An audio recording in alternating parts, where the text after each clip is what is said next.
It's on every race fan's bucket list, and for the 7th time, Bristol hosts the K&N Pro Series East. So get the kids to put the electronics down because they don't want to miss a single second of the hair-raising action at Bristol.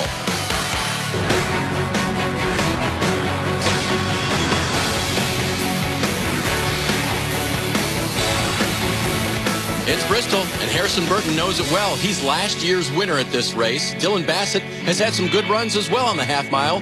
Haley Deegan, she's experiencing Bristol for the very first time, and against some veterans like Noah Gregson, who returns to the series for the first time since 2016.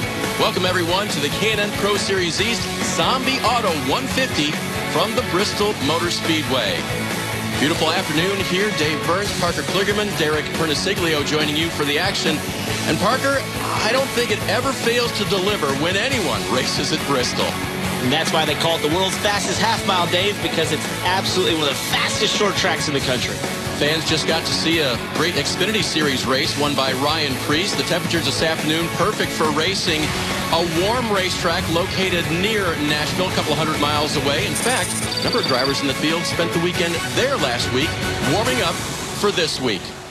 But of course, there is nothing like Bristol, Parker, and as we come to this race, the points really don't tell the whole story. A lot of these drivers won't be here for the whole year.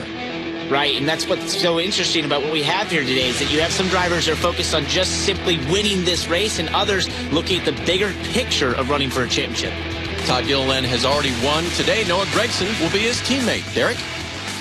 Dave, Noah Gregson is Mr. Popularity in the NASCAR circuits, and you always know that from his funny tweets and his interviews on air. But now he joins us back with the NASCAR K&N Pro Series East and back again with the series. And how much fun is it to be here this weekend and to do this race? There's no pressure for points or anything. Yeah, Derek, it's awesome to get back here in the NASCAR K&N Pro Series East. This is what I came from racing in 2015, 2016, before I moved up into the NASCAR Camper World Truck Series. So to get back here to where my roots are, knowing this isn't what I'm racing for points, just trying to have fun mostly. And I'm racing a lot of guys that I grew up racing. Todd Gilliland, Tyler Ankrum, they're my two teammates. They've been really fast all weekend within the David Gilliland Racing Crosley stable. So just coming out here, just trying to have fun is the biggest thing. I've learned so much throughout the past year at Kyle Busch Motorsports and the NASCAR Camper World Truck Series. So to be able to use everything I've learned from restarts to saving tires to strategy and how my balance changes from the beginning to end of a run, it's everything I'm going to use, I'm bringing it all together, and hopefully it'll all pay off there at the end. Well, Noah Gregson's here for a one-race appearance, just here to have some fun, and if he ends up in victory lane, it'll be a lot of fun for him. And Dave, one of the reasons he's running this race and talking to some people that he works with is because they felt like he has the speed here at Bristol, but he needs to learn to race a little better, all in anticipation of running here in the Truck Series later in August. No, nothing like 150 laps to get that done today. We'll see how he does. Back in the day, they ran 125 laps only. Michael McGuire on the pole here in the 7 car, and Dylan Presnell and the 26. Presnell gets the jump, and then McGuire, he gets the dump from Enrique Contreras. But he would recover and finish well that day. Ben Kennedy was in the race. Ryan Gifford on the outside gets a little bit of action as well. CJ Faison held on in the 39, but the 98 of Dylan Kwasniewski, he was the dominant car. Led 96 of 125 in the 36-car field. The only driver from that field in the field today, Eddie McDonald, who finished 7th. Today you'll see McDonald in the 43 car. Engines have fired on all 28 cars here at Bristol. K&N Pro Series Racing on NBCSN is brought to you by K&N High Flow Air Filters and Air Intake Systems, because everyone loves that fast car smell.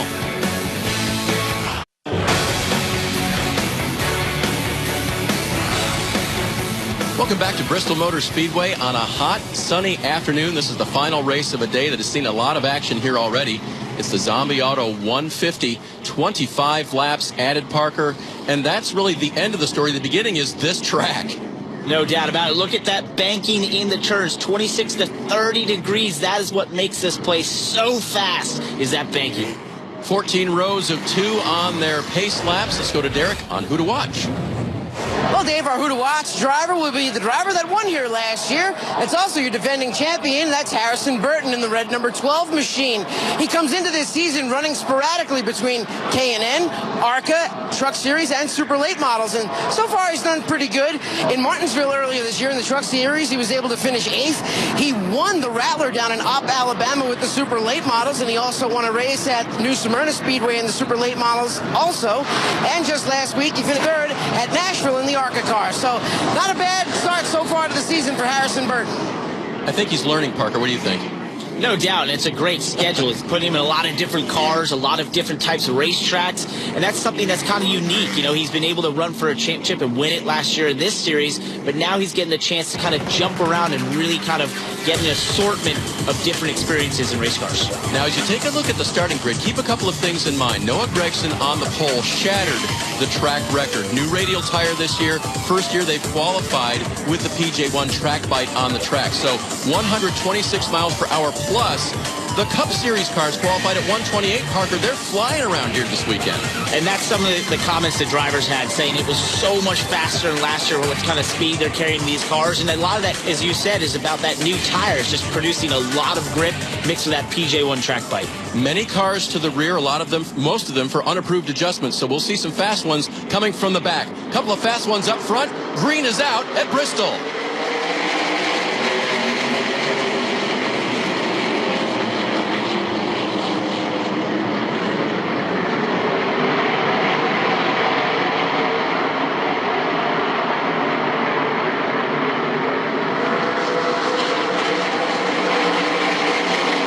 Opening laps, Parker, at this track, when your tires aren't quite up to air pressure, what's it like behind the wheel? Well, it can be sketchy at times, and we saw Tyler Ankrum there did not get a good start on the top, fell way back, and I think we'll see that throughout the day on restarts. The top may not roll or get the restart that they're hoping for. There's just so much grip down on that PJ1 track bite. Try to help you identify drivers and cars that you may not know throughout the day. That 28, that's Tanner Thorson up front. 54 again is Noah Gragson, the pole sitter. Behind him, the 41 is now Tyler Dipple. Dipple raced the first race of the year with the team he was with last year, the Rhett Jones Racing number 30. Dipple has switched teams now. He's in that very fast 41. As we see two side by side right here. Look at that outside lane rolling there for Ruben Garcia Jr. Yeah. And, oh, we've got a spinner off the back there, Dave. That is Brandon Oakley in the 51 right in front of the pack now. There you see him, the orange car. And he got loose off of turn number 2. Brandon's had an adventure already, flat spotted. Actually had a spin in qualifying. There were several spins. Let me just mention those, by the way. Oakley was one of them. Chase Cabry actually spun and had to go to a backup car because the damage was bad.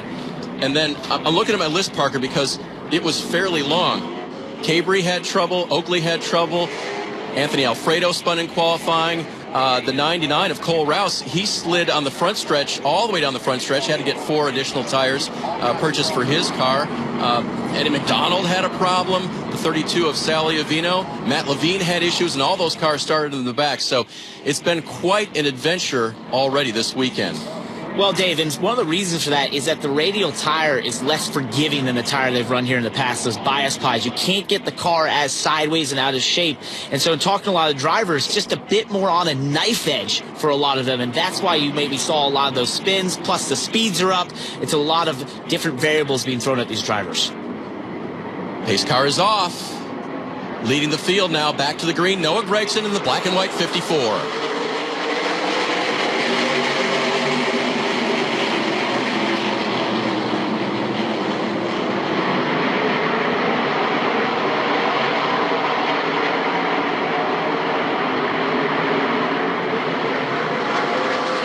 Third car in line there, we'll point it out. The 98 is Todd Gilliland.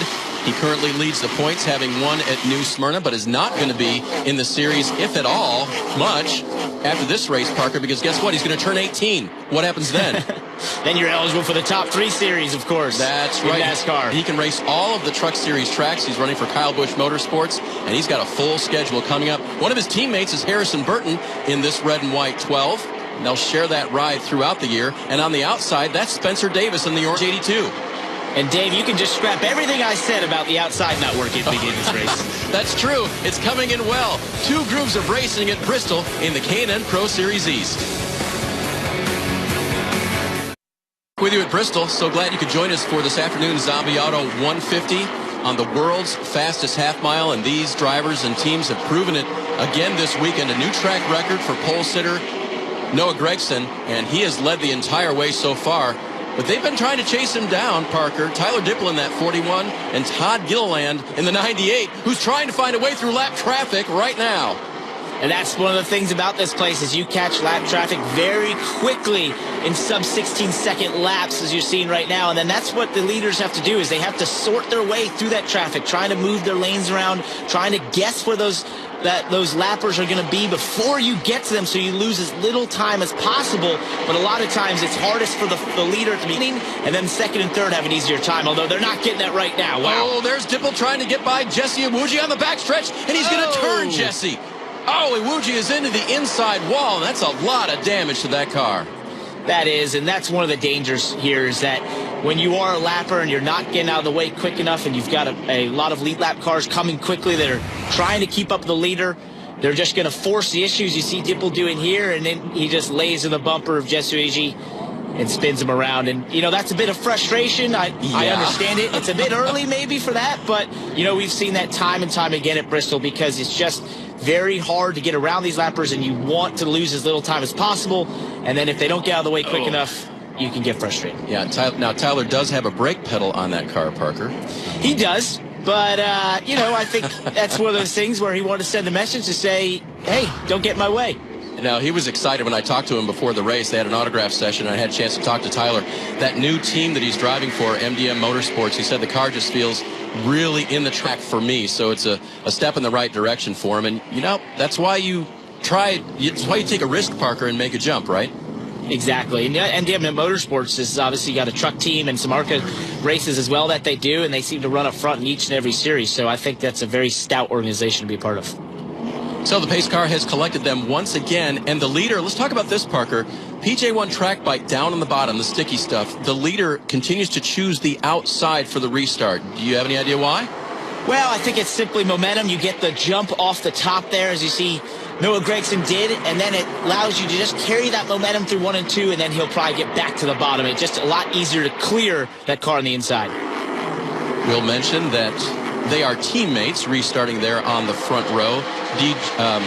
I'll say it, David Gilliland Racing, DGR Crosley is the name of the team. They've got 3 entries today, the 54 leading, the 98 in second, and the 17 of Tyler Ankrum. You see Brandon McReynolds there in the 74 trying to make that outside work. He's not able to keep up with Dipple there. And that's one of the things. It might work for a couple. Oh, wow. Spencer Davis got loose down there. Nice catch. And glad he didn't collect the 74 or the 17. They got it figured out, and McReynolds gets the 5th position, or holds the 5th position. Here's Derek with more on him. Yeah, Brandon McReynolds is running in the top 5 right now. Not bad for this newly formed team. They finished 10th at the New Smyrna Speedway their first race out, but like we said, it's a newly formed team. They just put it together with John Visconti Motorsports over the winter. Plus, they have a handful of guys from Tommy Baldwin Racing helping out, so they're hoping all of those things coming together will make for real strong runs this season in the K&N Pro Series East. And Derek, one more thing. They added a new crew chief this week, Bruce Cook, a name we've heard around the short tracks and the big tracks for a long time in NASCAR. Brandon got a hold of Bruce and said, hey, could you help us out on race day? Well, actually practice too. And so he said the biggest thing was that Bruce was here on Friday. They only had 1 hour of practice total for the weekend, and it was really big on getting Brandon's confidence up for the race. So a lot of things going on with that new young team, and they're looking good. No doubt, David. It's always helpful to have a veteran like Bruce Cook there helping out, calling the shots a little bit. But, you know, speaking to Brandon, he's so excited about this opportunity. As you see Gillen get a little held up behind the lapper there. But one of the things that's interesting is it's a bit old school. He told me that, you know, most nights after work, he goes and actually works in the shop on the car at times. Yep. And, you know, he's just hardworking. He's very thankful for this opportunity. He's been working with Noah Gragson in the truck series, doing a little spotting. But he told me, you know what the best job in this sport is? That's driving. So he really is thankful for this ride. Absolutely. Yep. Gragson knows that. He's driven a lot of things over the last few years as he begins his career in NASCAR, raced in the West for 2 seasons, Made the jump to the Truck Series last year. And now leads again here. So lap 51 in the books, and NASCAR will throw the caution soon. On or about lap 50 was the first race break that was scheduled for a competition caution. And there it is. And the idea is to get the cars to pit road. If you want to, there is one additional set of tires available to the teams, Parker. They'll get 2 race breaks. They can take them now. They can take them at lap 100 with 50 to go. Let me have you put your crew chief hat on. What would you do? I don't know. That's why I'm not a crew chief. I'm glad I'm a driver. I don't make those decisions. I personally would want them later, but we'll see. All right, we'll see who pits and who stays out. First competition caution at the Bristol Motor Speedway. Your leader, Noah Gregson. At Bristol, pit road was open. Not everyone took advantage of it, Parker. The 7th and 11th place cars of Tyler Ankrum, the 17, and the 40 of Anthony Alfredo stayed out. So fresh tires for everyone behind them, and the green is back out. What do you think? Well, it's what I would have done, but apparently I was not in the majority, so we'll see how it works out for them here. I don't know, how much the tires are really wearing here today with that new radial tire lock. Oh, we saw them get pretty loose there. But a lot of people felt like this tire lasts longer than what we had with the bias plies last year. That was Gregson, who got a little out of shape in the 54. He's got new tires. There he is, collecting it. But yeah, the 40 now of Alfredo has dropped back just a touch. He did not get the same jump that the 17 of Ankrum did, so keep an eye on it. They didn't take the fresh tires, but Tyler Ankrum already this year has shown a whole lot of talent, and he's got a teammate behind him, so I bet he's going to lead a pretty good amount of laps here, Parker. Well, and that really proves how strong his car is to me. If he's able to get out front and really hold on this lead throughout this run on those tires, then I would be worried for the other competitors in this race when he gets those new tires on, because that would prove that he has a very strong race car. Spencer Davis trying to find a way back down to the low line in the 82. Can't get it done. This is the battle for 4th now. Alfredo's fallen back to that. Gregson is looking for a way by. Alfredo, by the way, just a reminder, had an issue in qualifying, had to start at the rear of the field, so all the way up to 11th before the break, and then resumed the race on the outside, well, actually as the 2nd place car when they took the green. And you know what? I like that, Dave. Try something different. If you're going to start at the back and you have a car that's obviously very fast to pass that many cars, why not get off strategy a little bit and see if you can't jump this field and find yourself in victory lane? Cole Rouse is 99. You had a good shot of him there. And Cole, by the way, had some laps earlier this week. The series is testing wherever they can this new Goodyear radial, and Cole was one of the drivers at Gateway earlier this week, along with the 30 of Grant Quinlan, the new driver for Rhett Jones Racing. He's kind of their old driver too, but now in the 30 car. They did a tire test. That's very important information, and a little bit of a heads up for those two drivers as Gregson takes the spot over Alfredo. No doubt that's invaluable, but we've seen these new tires not just drive around Ankrum and Alfredo. They've really held on well, and I think that goes back to what I was saying, and a lot of people felt like this new radial, you could push it hard and get away with this. We have the battle for the lead here. That's right. Gilliland now looking underneath his teammate, the 17 of Ankrum. Todd Gilliland is going to try to put the 98 into the lead. If he can do it, hanging tough on the outside. Derek with more on this team and others. Dave, we're seeing the emergence of the super teams in the NASCAR K&N Pro Series. And look at the guys in the top 6. The first 2 cars are DGR cars, the 17 and the 98. The 12 car, Harrison Burton, is an MDM car. The 54 is also a DGR car, and the 40 and the 41 are from the MDM team. So the top 6 are just from those 2 teams alone. And that's kind of the way it's been the last couple years, Parker, though the kind of the names and the players have changed a little bit. No doubt, and you see that in a lot of these development series where, 1 or 2 teams really get a foothold. They're successful. They know what it takes to win. They know how to build the best cars, and then the drivers obviously naturally gravitate to those teams because they want to win. They want to prove themselves. So I think that's not unusual, and right now we're just seeing it out of DJR and MDM. You know who I'm happy for? I'm happy for Who's that? I'm happy for David Gilliland. Right, he was a West Series competitor, made it up to the Cup Series, as we see a good battle between Garcia in the 6 and the 99 of Rouse. But he made it to the Cup Series, and then that went away. Started racing his son Todd as much as he could, built up a program, now has a full alliance with Bill McAnally Racing, and has great race cars every week they come to the track. No doubt, and it's really cool to see David giving back to the sport, and helping young drivers. Not only his son, Todd Gilliland, who's obviously on a quick path to superstardom, in my opinion, but I think, also helping other youngsters to have a good quality ride and to have the chance to use his knowledge and what they know about going fast in this series to their advantage. So I think it's a great thing. Watching some great racing. This 6 of Garcia and the 99 of Rouse battle. And then this one had to give up a little bit for lap traffic. Yep.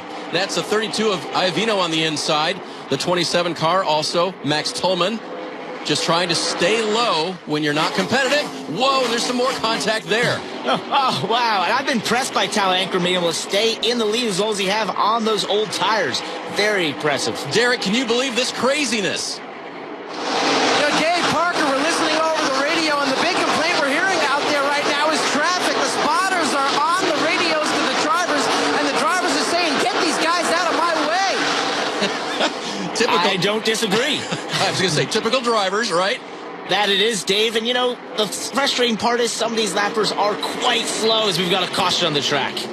Now, I'm looking around, and that's a big break, by the way, for the 5 of Juan Manuel Gonzalez, who will stay that lap ahead of the leaders.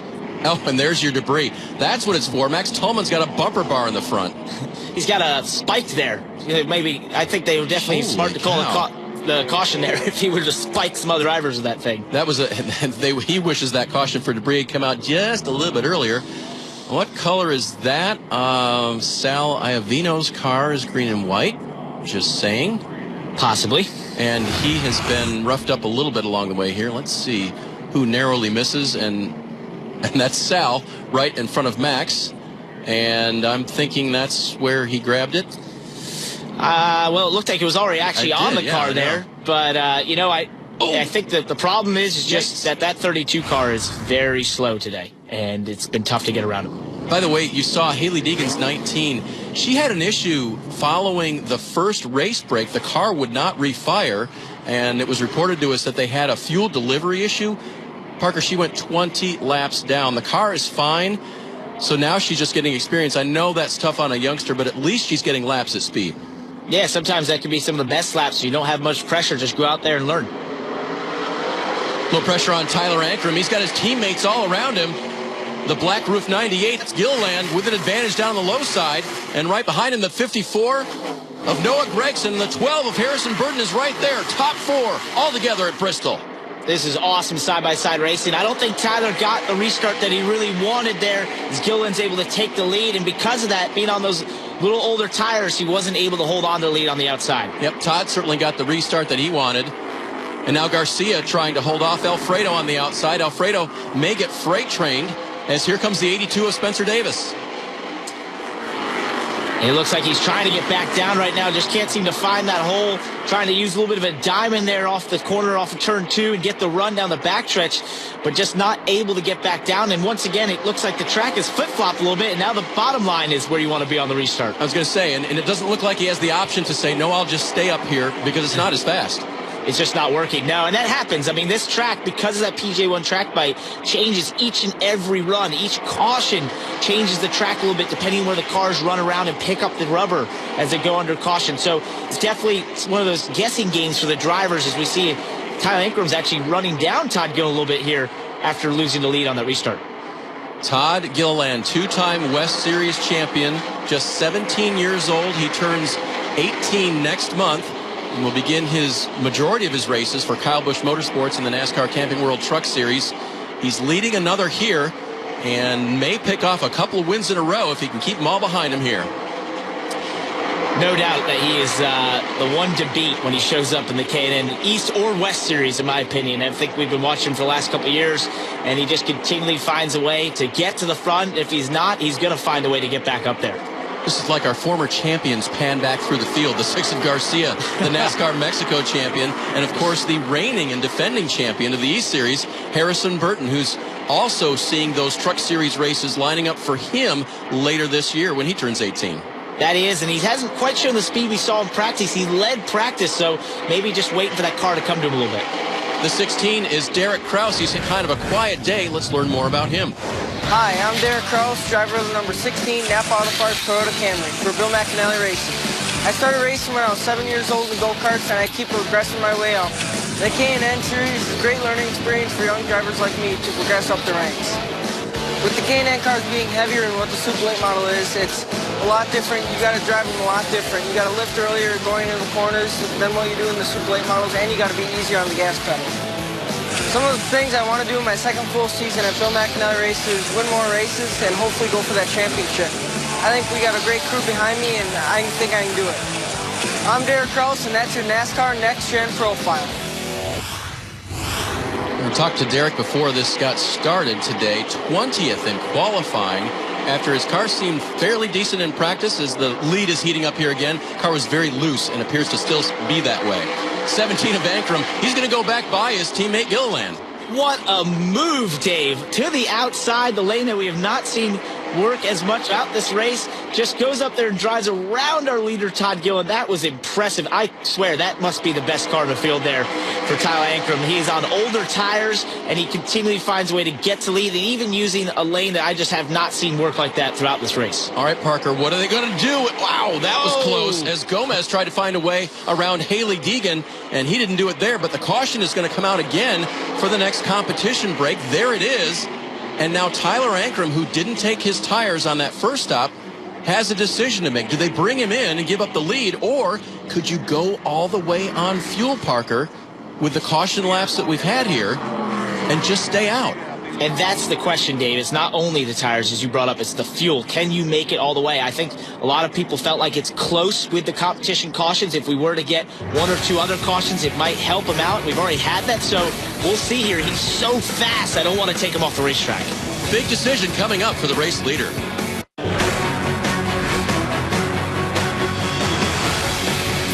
Bristol Motor Speedway hosting the K&N Pro Series East for the 7th time this afternoon. It's been hot and sunny, and the 54 of Noah Gragson was hot. New track record in qualifying. Jesse Iwuji trouble early on. Contact from Tyler Dippel. His car destroyed. And at the second competition caution, decisions were made among the two who had not stopped earlier and others who had. Derek? Well, guys, during this 100-lap stop at the break, the top 5 decided to stay out with the exception of one. Tyler Ankrum came down for adjustments, fuel, and tires on the car. When I talked to crew chief Seth Smith, he said, if they're doing something different, we've got to do the opposite. We're going to go back out there with 50 laps to go and fresh tires. Ankrum will restart in the 10th position, 12 to 40 of Alfreda, who also came down pit road. Green is back out. Parker, we're getting down to it, and Gilliland now jumps to the lead. Great restart, and I'm also glad I'm not a crew chief because I have called this wrong each and every time. So Tyler Ankrum does pit, gets those 4 new tires, and now we'll see the speed of that race car. If he has the same speed he had before, I've got no qualms that he's going to be able to drive back up to be fighting for the lead. Boy, he was high through that last set of corners. That's the black-roofed and white-bodied 17 car on fresh tires. He's behind Brandon McReynolds right now to the outside of the 82 of Davis. There's a battle for second. Burton has to give it up. Gragson will take it. Here's Ankrum. And on fresh tires, Davis will be no match, although the inside line looks pretty grippy and good. Yeah, but look at Tyler Ankrum get that big momentum run around the top. Now back to the bottom. He'll catch up McReynolds there and try to start working on him. Let's see if he can really move up there. He's going to have to get it done quick. You know, if we end up with a rash of cautions here, as that happens late Bristol a lot of times, that will kind of negate that advantage he has with those new tires. You speak like a driver who has seen some late race cautions at Bristol. Oh, there's another one. 16 of Kraus has spun. See if they get around him. Yeah. Oh, wow, that was close. Dylan Bassett and Haley Deegan there at the last with great evasive maneuvers to avoid the spinning or the stopped Kraus. We told you his car was loose, Parker. Look at that. Oh, yeah, that just jumped right out from under him. Not much you can do there. Just looks like that car is really not in the racetrack with the rear, and then gets it stopped down here, which is good. Held on to the brake, locks it down, and that allows everyone to get around him. You know, at this place, it's really tough to figure out where the car is going to go as you're coming up on a spinning car because of the banking. Sometimes it cleans the cars off. Sometimes they go up to the wall. So if you lock it down like that, it helps these drivers coming up get around him. And it happens so fast, right? Look at that. It does. That's the other part, is that you bring up a good point. It happens fast. This place is sub 16-second lap times. When you see a wreck, you'll be there in just a blink of an eye. So what of Tyler Ankrum? He's made up 4 positions. after resuming the race in 10th. He led earlier. You said it looks like he has the best car, so how's his progress? I think it's good. I would like to, continue to see him able to use that outside lane. I don't want to see him get stuck on the bottom. If he feels like that outside lane starts to fall away from him for whatever reason, I don't know if he'll be able to pass all these cars, but I think that was a great start to being able to move up through his field. And there you see the time left, 37 laps remaining. Will it be enough? Will the others ahead of him? A lot of experience and speed up there as the leader continues to be the 98 car of Todd Gilliland. Whoa! Little shove there from Dipple. Yeah, and Tyler Ankrum must have had a misshift or something there, dropped way back right as he was about to go to third gear, I believe.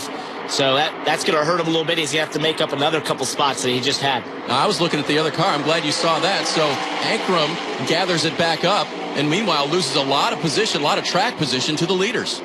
That he does. Can't afford that right now. We're coming down to the end of this race. He really needs to be moving forward and getting up there towards Gregson and Gillen.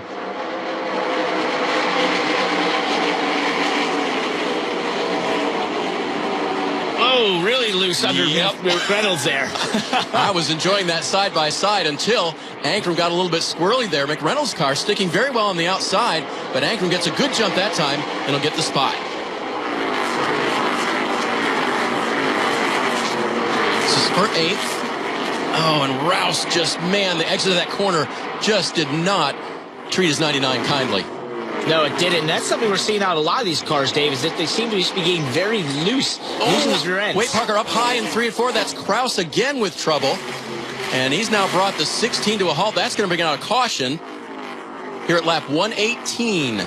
Just about 30 to go. And I didn't quite see how that started for Derek. So we'll get a look at it here. Hey, Dave, remember when I said rash of cautions? You did use the word rash. That's more than 2, isn't it? That is. That's 2's a couple, right? 3's a company? Yeah, and a rasher of bacon. No, that's something else. So, Derek Kraus, the last 2 cautions, and we're not even talking about the rough racing for position within the pack. That may be yet to come. And your prediction is looking pretty healthy here. Derek rolling it back, and it looks like that's not refiring. I don't see a lot of damage on the 16. That's what I'm wondering here. Is I don't know if he had a mechanical issue and just felt like he wasn't going to be able to get back down to the bottom to roll it into pit lane and decide to stop up top and bring the caution out. And bring the caution out just because he wasn't able to get off the racetrack. Here we go. Let's look at top of your screen there. He is going to the high, to the high, to the high. You know what? He might have a right front going down there or a tire issue of some sort. Right.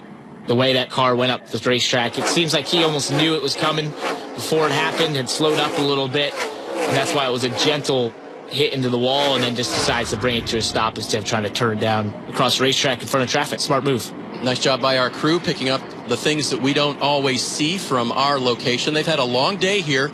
Practice started early in the morning for the Monster Energy Cup Series.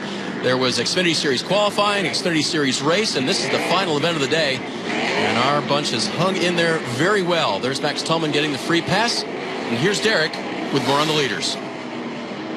Well, we've reached the point of the race where we've got less than 20 laps to go, and after talking with the crew chiefs, I asked them what kind of strategy they have, and they said it's all in the hands of the drivers right now. We've made the adjustments that we've made.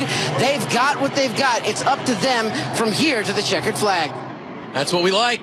We like it when it's you guys, Parker, on you drivers, on old tires and end of the race and lots at stake.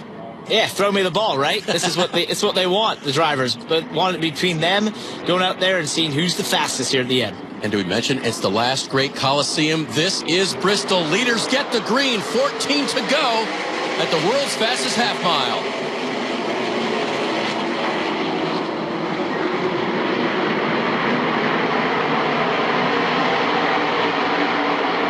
Nice jump by Gilliland. He was the restart leader. He was the control car.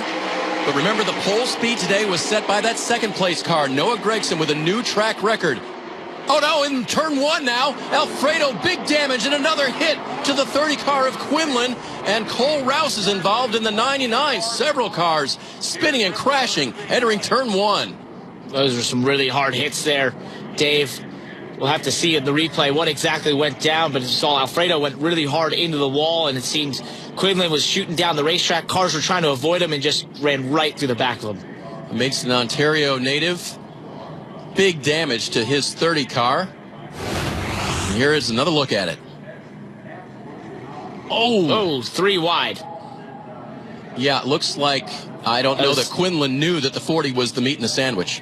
Exactly, and Spencer Davis was all the way down, even on the apron. Ooh, hard hit for Quinlan there. Yep, Juanman could not slow the 5 car down and enough, and smashes into the back of the 30 of Quinlan. Another look at it. And this is not uncommon to see here at Bristol. I mean, it's, you know, this is what you get. Late race cautions allow all the cars to be bunched up. It allows a lot of opportunity for you to try and get 2 or 3 positions all at once quickly. And I think that's what Spencer Davis was trying to do on the bottom there. And 3 wide doesn't always work when you're fighting for the same real estate. Nope. Saw a number of cars get through. Ryan Vargas in the 2 took to the high side, and he made it by. And there's Quinlan out. We're glad to see he's okay. The safer barrier did its job, but man, it took a hit, and they left some parts behind. Big wreck here late in the going. There will be another restart to end it. Parker talked about a rash of cautions at the Bristol Motor Speedway near the end, and it has happened. It's bunched up the field one more time with 9 laps to go. Control car is a 98 on the outside. That's Todd Gilliland. Noah Gregson to the inside. Here comes Harrison Burton in the 12.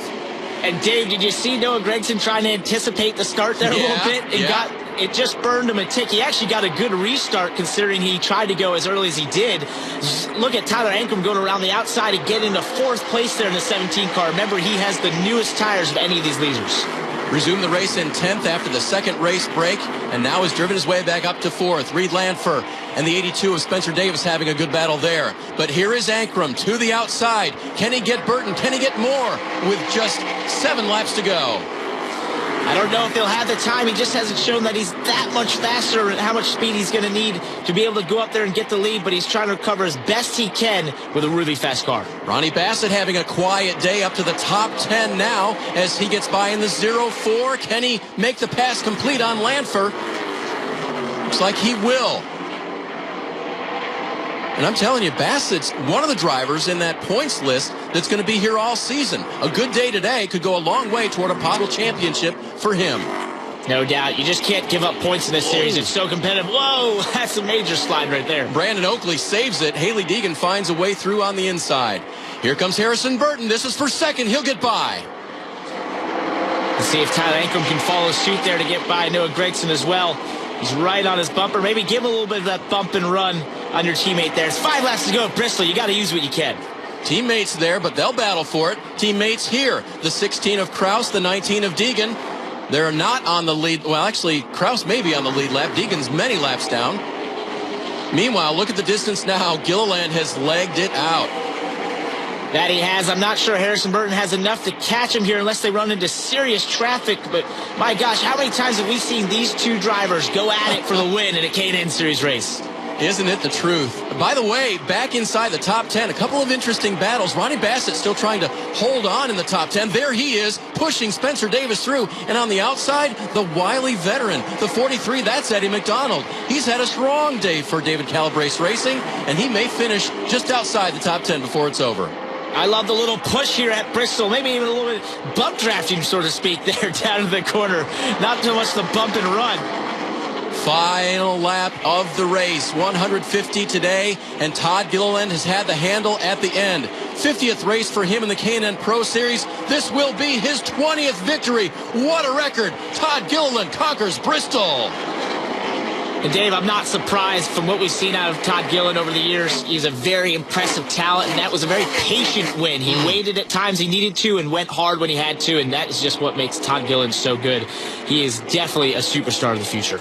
We mentioned his dad, David, owns this team along with Bo Lamastus. DGR Crosley is the name of the group, and they had 3 entries here today. They were all spectacular, as was the MDM car of Harrison Burton. Another good run for him. And these young drivers, Parker, it's fun to watch. They're all progressing in the ranks of NASCAR, continuing to put on a show every once in a while in the K&N Pro Series. Today, it was Gilliland again at Bristol. We'll talk to him when we come back to the last great Coliseum. K&N Pro Series Racing on NBCSN is brought to you by K&N High Flow Air Filters and Air Intake Systems, because everyone loves that fast car smell. And they're even faster at Bristol. New track record in qualifying, race pace extremely quick. And there's Tyler Ankrum wondering, should we have, well, he almost did. It was a great day for him. Victory lane belonged to this one again. Let's go down to Derek.